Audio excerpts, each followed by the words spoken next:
Good evening, and welcome to the U Talk Show, propaganda you can trust. And it's all worth it for the moments when I make Kyle laugh like a maniac. We've spoken a lot about the ways in which media manipulates perception. We've spoken a lot about the ways in which news sources, alleged journalism, misrepresent or prioritize certain facts to draw your attention away from other facts or to outright make you believe something that isn't true. And it's really very easy to be negative without offering any sort of panacea. So while we'd love to be your most trusted source for news, neither Carl nor I are journalists. We don't have the time, we don't have the expertise, and I don't really want to go to a war zone to get shot at. So we're going to see if we can make some recommendations.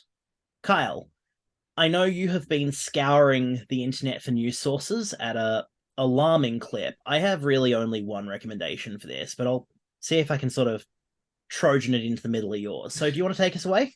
Sure. After the one about renewable energy, you'll know what I mean in a second. Shoehorn yours in. So I've got a bunch, and I'll give you sort of a brief description of what I think of their coverage. But first, let's start with the easiest ones that I actually haven't got listed here. Okay. If you want world news or British news or European Union news, TLDR News is fantastic. They also do news for the US.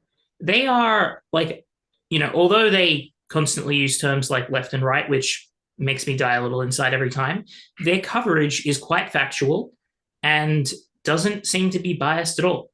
Like, it doesn't have a bias, it doesn't have there's no ideology mixed in with it. It's just, here's what's happening. Here's the conclusions that we think we can come to now based on the facts. What do you think? Yeah. Here you go. That's it. It's simple. It's to the point. It's good. And I would actually like to add an extra one in here then. Because I am also a devotee of TLDR. I enjoy TLDR and Morning Brew, both. Right, I meant to check out Morning Brew. How is that? They both do fundamentally a similar thing. They aggregate sources of news and try and present a balanced viewpoint. But I was also going to say that if you're in the UK, the BBC is usually pretty decent. Usually, The Guardian is sometimes decent.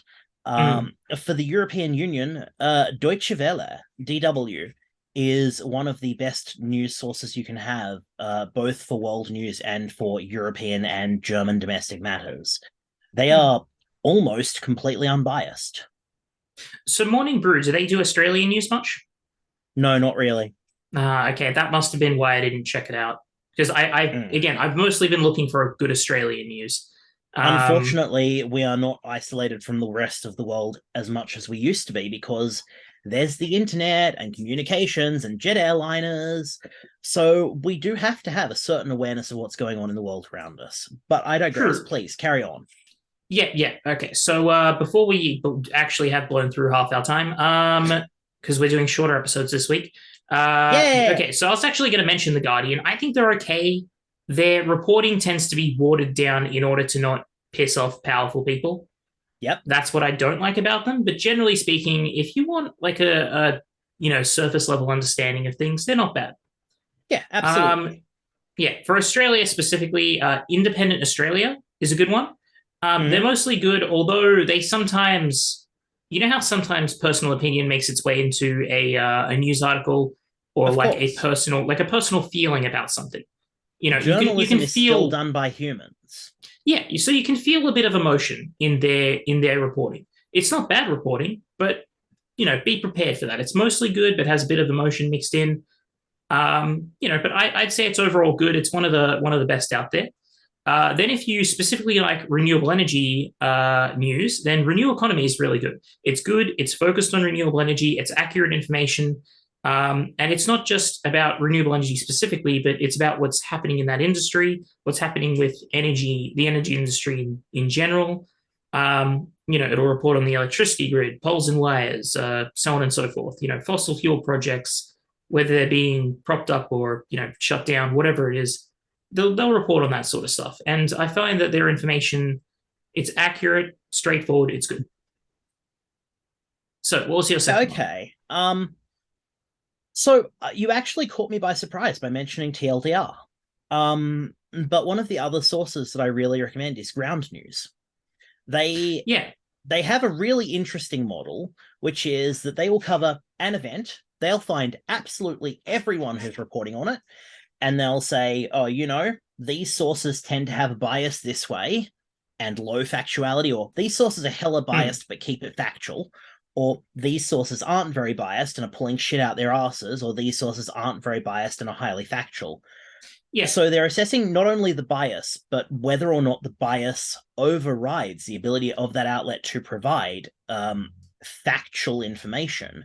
Yeah. And you will look at an event and you'll have like seven different outlets that are covering it. And so they just show you their sources, what they believe of those sources, and it just allows you to then go forward and look at what everyone's saying. Yeah, I've checked them out myself. They're pretty good. And at first I just thought, okay, they just label them left or right, which again, if you know anything about me, you know that I have obviously proven beyond a shadow of a doubt to everyone in the world that that's bullshit terminology that means nothing. I don't have my pixelated glasses, so I can't do the deal with it thing. Yeah, that's all right. I'll insert them in post-production. Just stare at the screen for a sec. Yeah, done. All right, so, more post-production work. Thanks, past Kyle, and you're welcome, future Kyle. So not Ground News? No, you just mentioned it. Ground News? Yeah, it's Ground News. Oh, Morning Brew was the other one you mentioned. Sorry, I was getting them mixed up for a second there. But before we run out of time, so Ground News is pretty good. I have checked them out. I like how they label things as factual, or mostly factual, or just that is there. It really helps. At a glance, you can know whether or not a story is telling you essentially the truth, and then you can know, okay, this is the viewpoint they're taking on it. To a degree. Again, left and right don't mean anything, but you can kind of get an idea with news sources because, it's kind of branding and style, not substance. Yeah, but at the same time, with regards to factuality and bias, it is worth me saying this. I've said it before, I will say it again. You can find facts to support almost anything. We call it cherry picking. You can have a very high factuality and still be presenting something that is fundamentally, utterly misleading. And true. It is very, very important to remember that. Yeah, true. Which gives me ideas for like a news service which has like accuracy, impartiality, and like tiers of that, like top tier, lower tiers, that sort of thing. But that's another. That's an idea to talk about another time. So in terms of Australian news, I've got three more. There's The Conversation, the Australia Institute, and Michael West Media. Now, there's also Crikey. Yeah, I know. Might disagree with Crikey. I think Crikey's a load of crap. I've read some of their articles. With Crikey. Look, I've read some of their articles. I think that it's basically it's like. It's the Sydney Morning Herald, but BuzzFeed-fied. Yeah, and the Sydney Morning Herald is trash for the most part. So anyway, The Conversation, it's pretty standard stuff for the most part, but it's good. Pretty solid information from what I can tell. It's all like it's standard. You're not going to get like the esoteric reporting. You're not going to get some of the sort of like in-depth, really intricate things, but you will get decent reporting on major issues. The Australian Institute, not journalism, but very, very good. It's research, and they put out their research, and it's basically a bunch of scientists and experts in their respective fields, just putting out studies, research, and occasionally opinions on things. But professional opinions, not personal opinions. And so they're very good. I recommend checking into their research page every now and then and subscribing to them on YouTube. And lastly, Michael West Media.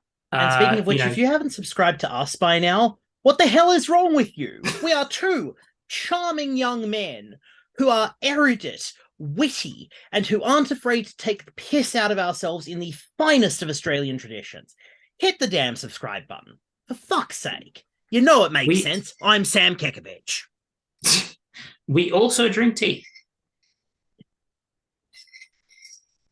That is true. Yes. You're making me regret that I don't have a cup of tea in front of me. Next time. But anyway, we've basically run out of time. And Michael West Media, just to summarize them, they are my darling. Okay.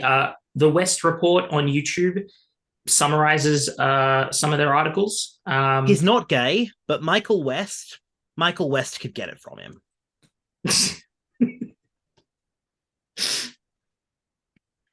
I'm not sure. I don't think I agree, but I'm not sure I disagree either. Good. This is what we're here to do. We're here to provoke the big questions, like, would you actually get involved with journalism, Daddy? I'm too easy with the humor. All right, so yeah, Michael West, probably the best source of information in Australia, alongside Friendly Geordies, who you should absolutely subscribe to on YouTube. He started out as a comedian, but I'd say he's just as much, if not more, journalist than comedian these days. So I would actually argue the same.